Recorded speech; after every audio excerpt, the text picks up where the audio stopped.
Aujourd'hui, j'ai le grand plaisir de vous présenter un cartel absolument magnifique qu'on peut attribuer à Charles Rossigneux. Je l'ai acheté à Los Angeles parce que je trouvais l'objet très beau et très fin.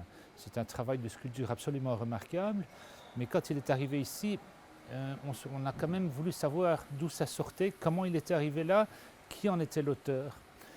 Grâce à mes collègues de la Chambre nationale des experts spécialisés, j'ai fait appel à ma collègue, qui est surtout ma collaboratrice documentaliste, qui était Chantal Granger, et qui a fait la recherche à Paris pour essayer de trouver d'où ça pouvait sortir et qui en était l'auteur. Nous pensions au départ que c'était originaire de la Forêt-Noire.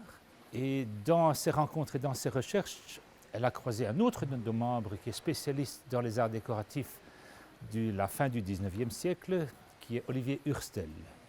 Olivier, en voyant la photo de l'objet, a dit tout de suite « ça, c'est Charles-Henri Rossigneux. Va voir au musée des arts décoratifs, tu trouveras toute la documentation. » Chantal est allée au musée des arts décoratifs et a trouvé des dessins originaux de Charles Rossigneux, qui étaient des lettrines ou des décorations pour mettre dans des ouvrages de l'époque. On parle ici de la deuxième moitié du 19e siècle. Et en cherchant un petit peu plus loin, on a trouvé que c'était des illustrations du Nouveau Testament édité par Hachette. Je me suis mis en chasse pour trouver une édition originale et effectivement j'ai pu m'en procurer une édition originale de l'époque. Quand on regarde les têtes de chapitre, les lettrines et les culs de lampe, on se rend compte que sans aucun doute c'est le même illustrateur qui a fait le travail. On y retrouve tous les motifs de dragons, de chimères, les grenades, les feuilles d'acanthe, les volutes, le blason, les rinceaux, tout y est. Alors Charles Rossigneux est quelqu'un de très intéressant parce que c'était un décorateur, c'était un architecte, c'était aussi un dessinateur de très grand talent, qui était le spécialiste français de ce genre de décoration. Là où c'est intéressant, c'est comment cet objet est-il arrivé à Los Angeles où je suis allé le chercher.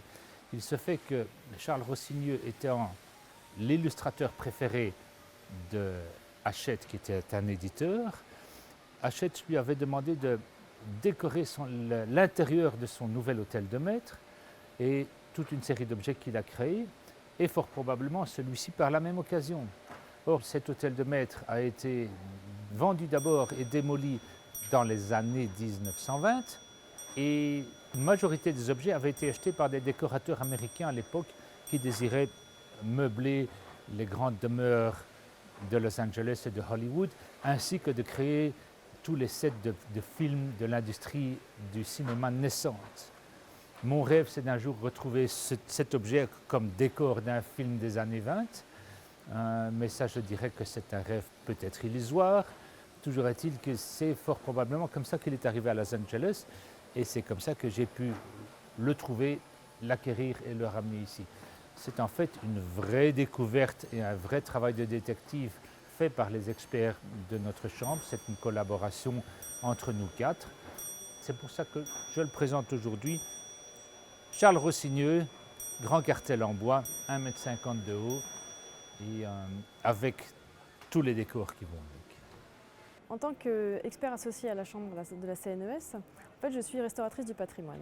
Alors, le bois n'est pas du tout ma spécialité, mais je peux déjà en fait apporter quelque chose sur cet objet qui a été dessiné par Charles Rossigneux, puisque ma sensibilité, c'est surtout les matériaux.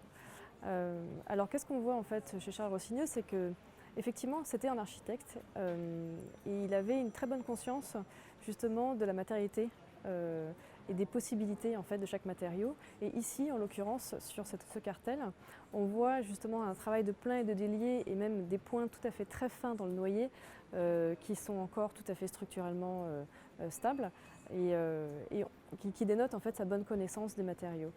On voit ça aussi sur le travail qu'il a effectué avec la Maison Christophe. Donc il a été appelé dès 1855, je crois, à travailler avec eux et proposer donc des dessins pour des services de table. Et là encore, on voit tout son génie de s'adapter à tout ce qui va être probablement les chaînes de fabrication qu'il va y avoir, en tout cas le respect des chaînes de fabrication pour arriver à un objet en métal, et en l'occurrence ici de l'argent. Ces collections, par exemple, sont reconnues et ont intégré le musée des arts décoratifs et le musée d'Orsay, entre autres. Voilà.